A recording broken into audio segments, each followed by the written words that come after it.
Alright, we're going to come through the Gateway exhibit here.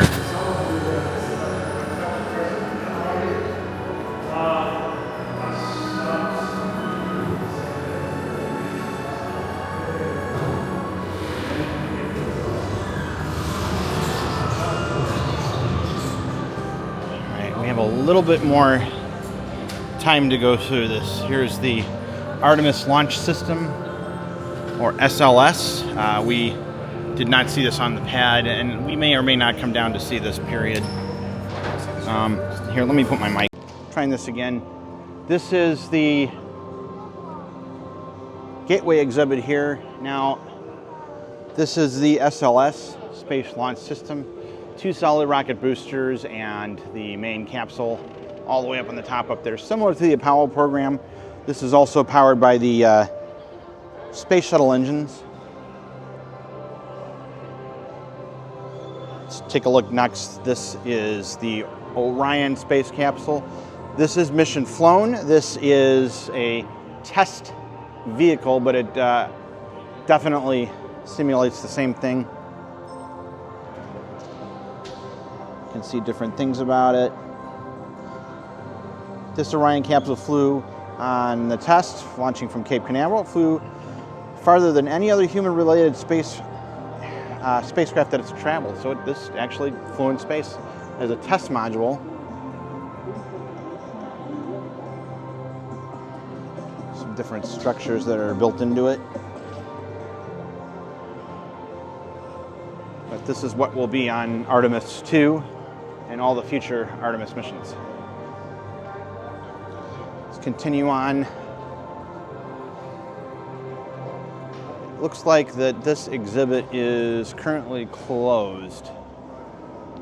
Keep looking. Here's the Atlas V rockets. The Atlas V brings the Dream capsule. CST-1000 Starliner. I'm sorry, I don't know my future space flight because I'm not a big fan of Boeing, but that's the Atlas V that brings the Starliner, which is on top there, and who knows when that's going to get in orbit with people in it. Human deep space habitat.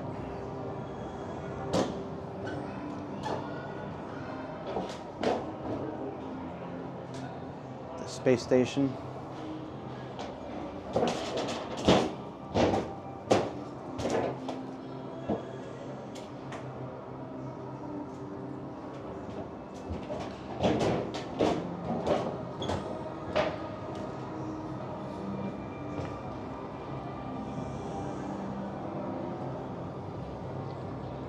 This is the Starliner spacesuit. It's a Boeing blue spacesuit, will be worn by all the crew members. And we have no idea when this is going up, apparently. This is the Starliner capsule, much bigger than the Apollo program. And it has yet to carry humans in space. Not sure why they keep delaying it, but you can see the explanation of it.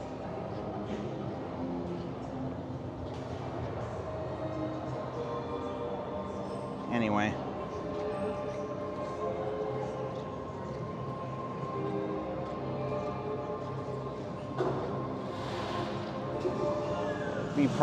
Be honest that I'm not interested in going up in that other space right up there. This is New Shepard. New Shepard is Blue Origin's ticket to space. And above us is a used Falcon Heavy booster, which lifted Elon Musk's car into orbit back in 2018. You can see the grid fins on the end down here. And if we go back here, we can see it's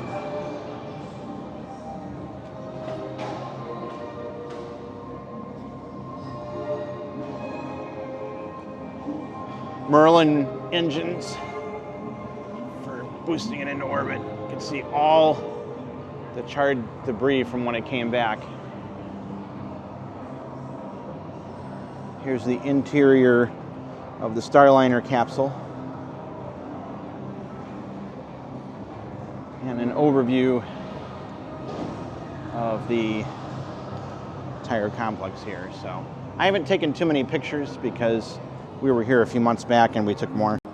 This is a Dragon capsule. This was flown in space already. It's a cargo Dragon. This carried all the Dragon cargo into space.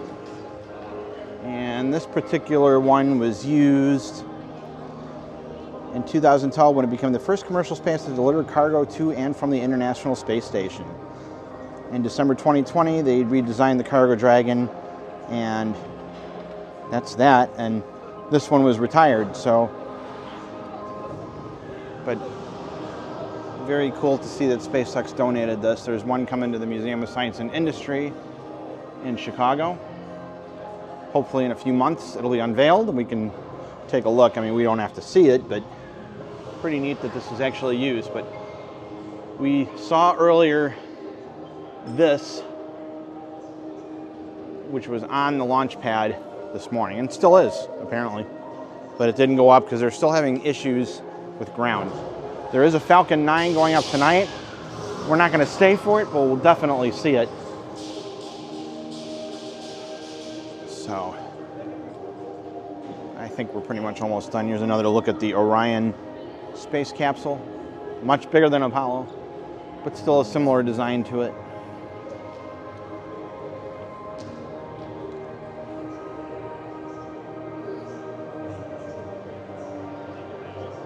And again, this is New Shepard.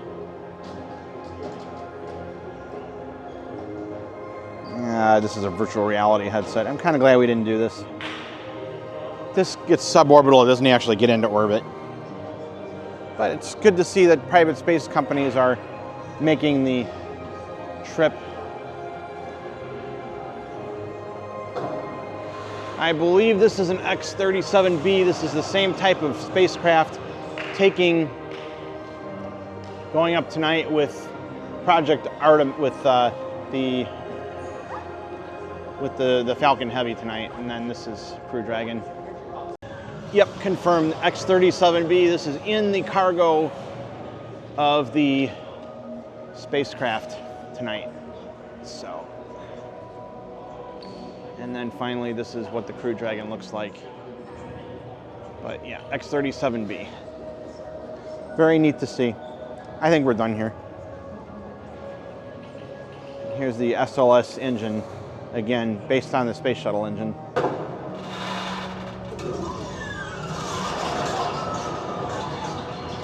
Those are sound effects from the video game Doom. All right, well, we got a little bit of time. Let's take a quick walk through the rocket garden. This is a Christmas tree because it's about 2 weeks before Christmas time here in Florida. We took 2 separate trips.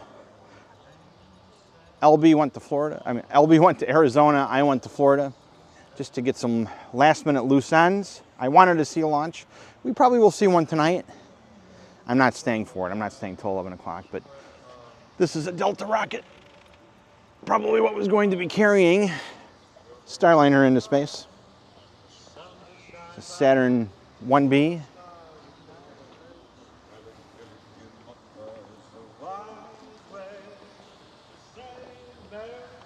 But yeah, let's take a quick walk through the rocket garden here at KSC.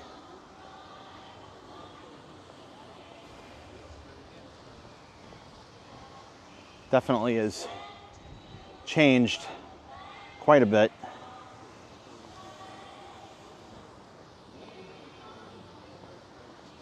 Yeah, we skipped a couple of things. We didn't do the shuttle launch exhibit or this astronaut Hall of Fame as we did that last time. So due to time constraints, now we have a little bit under an hour left here.